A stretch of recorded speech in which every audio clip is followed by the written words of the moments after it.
Hello everyone, hello mga kalangga, and hello world, and shout out to Team Solid Kalangga.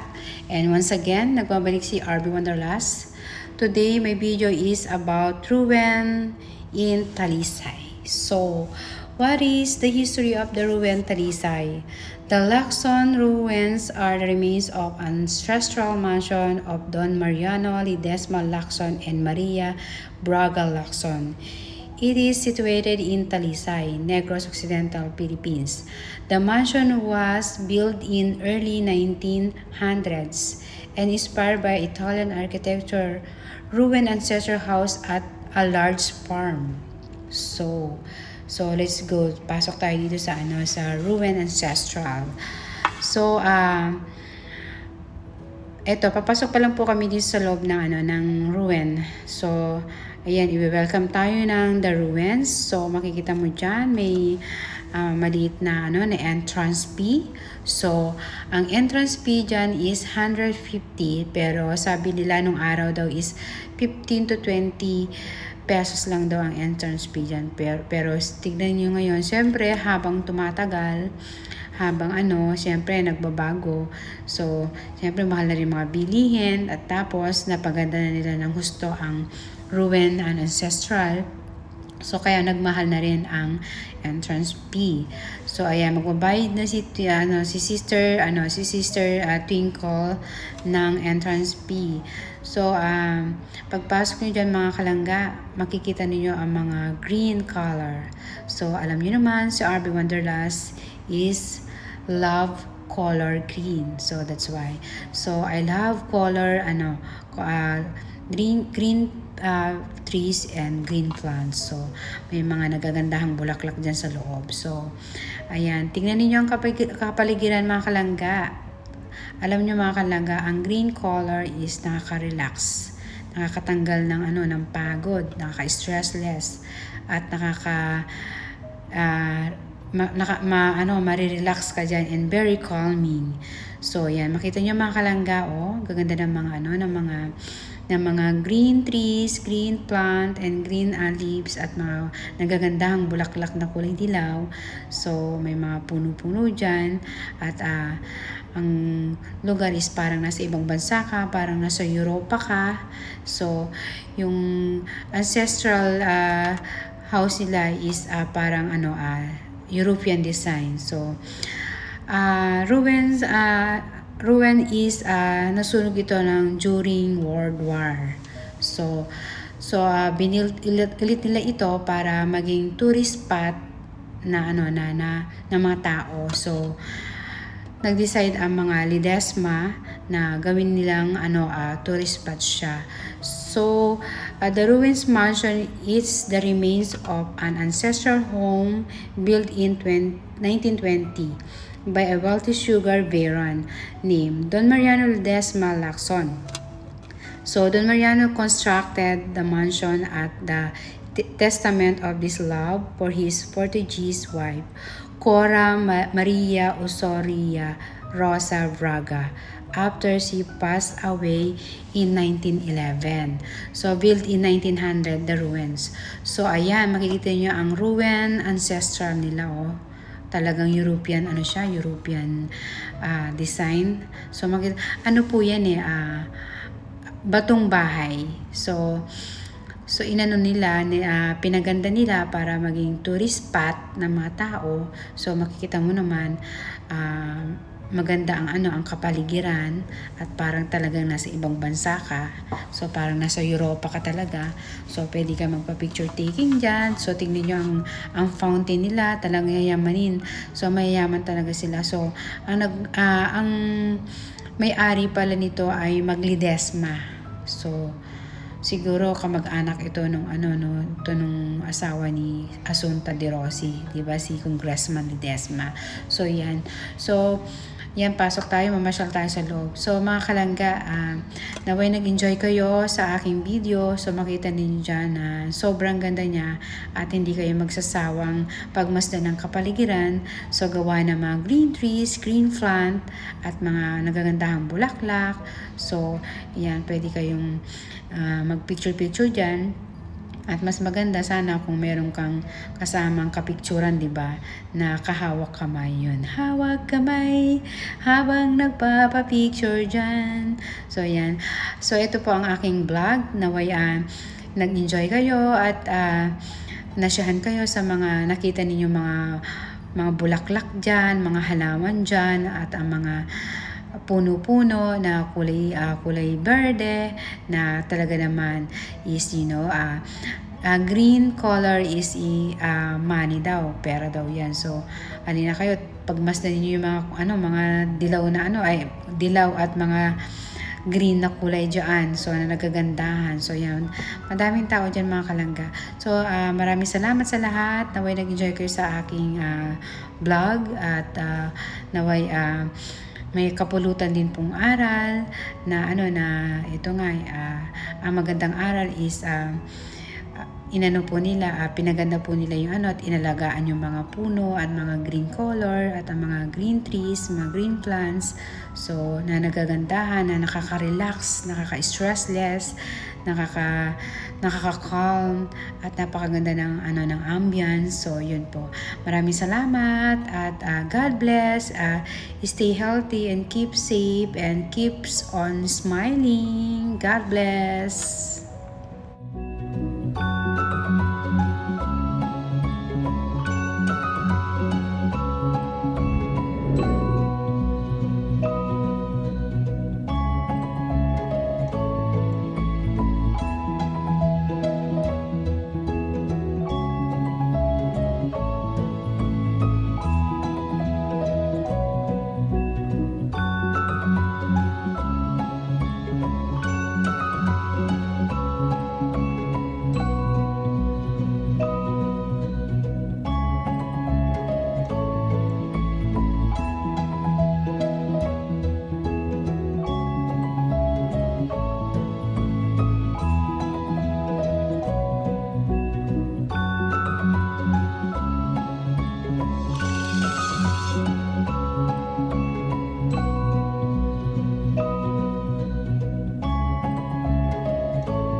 so